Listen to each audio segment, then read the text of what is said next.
Salut tout le monde, bienvenue dans cette vidéo. Alors aujourd'hui j'avais envie de vous faire un petit topo sur le cardon. C'est un légume ancien particulièrement réputé dans la cuisine lyonnaise qui est assez peu représenté dans les potagers j'ai l'impression et pourtant qui est super intéressant. Alors les images que vous voyez défiler à l'écran, elles ont été filmées le 11 novembre dernier au parc de la Tête d'Or à Lyon, dans le potager du parc de la Tête d'Or qui évidemment n'est pas très fourni à cette saison mais où il y avait quand même pas mal de magnifiques cardons dont certains étaient aussi en train d'être blanchis et c'est ce que je vais vous montrer aujourd'hui. Mais avant je vous propose de faire un petit point sur le cardon. Alors issu du chardon sauvage, le cardon il appartient à la même espèce que l'artichaut, Cynara cardunculus, sauf que l'artichaut il a été sélectionné pour la consommation de ses inflorescences, alors que le cardon lui il a été sélectionné pour la consommation de ses pétioles qu'on appelle aussi cardes, c'est la même partie qu'on consomme que sur les blettes ou la rhubarbe. Il a un superbe feuillage bleuté, très esthétique, qui rappelle évidemment celui de l'artichaut, puisque c'est la même espèce. Et du coup, il trouvera aussi bien sa place au potager qu'au jardin d'ornement. Par contre, attention, il occupe quand même pas mal de place, il faut bien lui consacrer un bon mètre carré. Alors la culture du cardon, elle se fait généralement par semis. Il est cultivé comme annuel, mais on peut aussi prélever les œilletons, comme on le fait sur les artichauts, pour le multiplier. En fait, c'est une plante vivace, au même titre que l'artichaut. Le feuillage disparaît pendant l'hiver, puisqu'on récolte son feuillage pour la consommation des pétioles, et c'est pour ça qu'il est souvent cultivé comme annuel et ressemé chaque année. Mais si vous laissez la souche en place après la récolte et que vous la recouvrez d'un bon paillage pour l'hiver, elle repartira au printemps en produisant de nombreux œilletons, que vous pourrez soit prélever pour le multiplier, soit laisser pousser pour pouvoir ensuite consommer à nouveau les pétioles. Si vous le cultivez en vivace, c'est-à-dire si vous ne le ressemez pas chaque année, vous pourrez faire 2 récoltes par an. Une à la fin du printemps, avant que le cardon produise ses fleurs, et une deuxième à l'automne. Alors que si vous le ressemez chaque année en début de saison, eh bien vous ne ferez qu'une seule récolte à l'automne. Alors le cardon, c'est vraiment une plante sans problème, assez facile à cultiver. Je lui connais pas spécialement de maladies ou de ravageurs.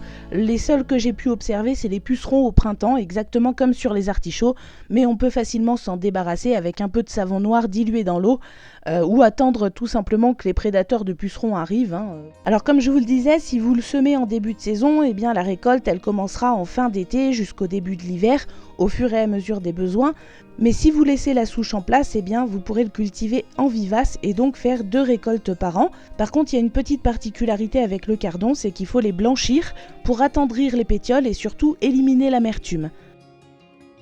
3 semaines avant de récolter un pied, il suffit de rassembler les feuilles et de les attacher avec une ficelle, puis d'emballer entièrement les pétioles avec une bâche ou avec un carton, peu importe, que vous attachez avec une ficelle. Si jamais la base de votre pied de cardon est exposée à la lumière une fois que vous avez posé votre bâche, vous pouvez ramener un peu de terre au pied du plant pour former une butte qui maintiendra à la fois le carton ou la bâche au pied du plant et permettra que le bas des pétioles soit pas exposé à la lumière et soit blanchi convenablement.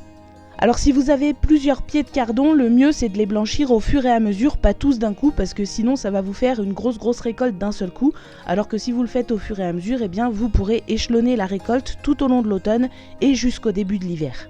Alors au niveau du goût, évidemment, ça rappelle pas mal l'artichaut, mais si vous ne les blanchissez pas, il y a quand même une certaine amertume, ce qui ne sera pas le cas si vous prenez le temps de les blanchir correctement, d'autant plus que c'est une opération assez facile, il suffit simplement d'y penser 3 semaines avant la récolte.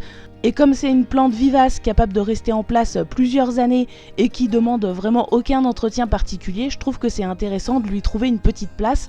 Alors comme je vous l'ai dit, ça prend pas mal de place comme plante, donc n'hésitez pas à lui trouver une place quand même assez conséquente, un petit coin rien que pour lui, mais ça vaut vraiment la peine parce que c'est un légume qui va produire sans effort particulier de votre part, donc je trouve que c'est plutôt sympa.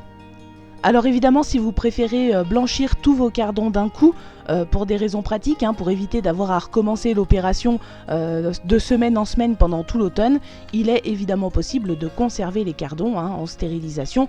Vous les blanchissez et puis vous les stérilisez en bocaux comme n'importe quel autre légume type courgette, etc. J'ai jamais essayé de les conserver en lactofermentation, donc je peux pas vous dire si c'est bon, mais en tout cas je suis à peu près sûre que ça peut se faire. Simplement, évidemment, comme toujours en lactofermentation, eh bien ça va modifier un peu le goût du cardon et lui donner une certaine acidité que tout le monde n'apprécie pas forcément.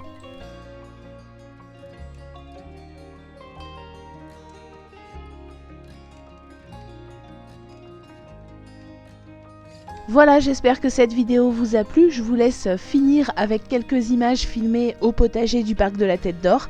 Je vous souhaite à tous une excellente fin de semaine et je vous dis à très bientôt pour une prochaine vidéo.